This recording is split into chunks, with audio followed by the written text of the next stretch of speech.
आणि सगळ्यात महत्त्वाचं आणि आत्ता सगळ्यात जे वाईट सगळीकडे सुरू आहे ते म्हणजे तुम्हाला एक व्यक्ती आमिष दाखवते, की मला एक महिन्याला तुम्ही एक अमाउंट द्या आणि मी तुम्हाला महिन्याला काय देईन 5 किंवा 10% देईन, 5 किंवा 10% रिटर्न देईल. हे सगळ्यात मला वाटते की डेंजरस प्रकार आहे सुरू. कारण की लक्षात घ्या, तुमच्याकडून कोणीही स्टॉक मार्केटमध्ये गुंतवण्यासाठी डायरेक्टली असे पैसे घेऊ शकत नाही. लक्षात घ्या, इल्लीगल आहे. ना तुम्ही दुसऱ्यांना असे डायरेक्ट पैसे देऊ शकता. लक्षात येते का? त्याला एक वेगळा प्रकार आहे पोर्टफोलिओ मॅनेजमेंट सर्व्हिसमध्ये. पण ते सगळे लायसन्स सगळ्यांच्याकडे नसतं. बरेच लोकं कुठल्याही शहानिशा करता डायरेक्ट पैसे देतात. बरेच लोकं कॅशमध्ये देतात. लक्षात घ्या, कॅशमध्ये स्टॉक मार्केटमध्ये व्यवहार होत नाहीत. सगळ्या गोष्टी ऑनलाईन असतात.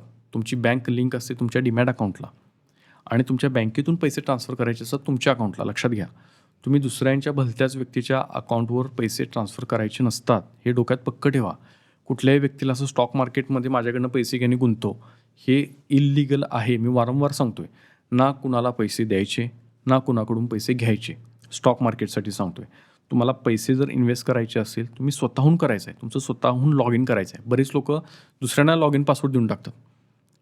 तसं नाही चालत. तुम्ही तुमचं अकाउंट स्वतःहून हँडल करायचं आहे. तुम्ही दुसऱ्या कुठल्या व्यक्तीला बँकेचं तुम्ही अकाउंट हँडल करायला द्याल का? नाही ना. मग डीमॅट अकाउंट पण तेवढंच महत्त्वाचं आहे. तुम्ही डायरेक्टली असं कुठल्या लोकांना देऊ नाही शकत. सो ही गोष्ट लक्षात ठेवा, की फिक्स रिटर्न महिन्याला स्टॉक मार्केटमधनं फिक्स रिटर्न ही कन्सेप्ट अस्तित्वातच नाही आहे. आपण पुढं पाहणार आहे, की फिक्स रिटर्न का नाही मिळू शकत?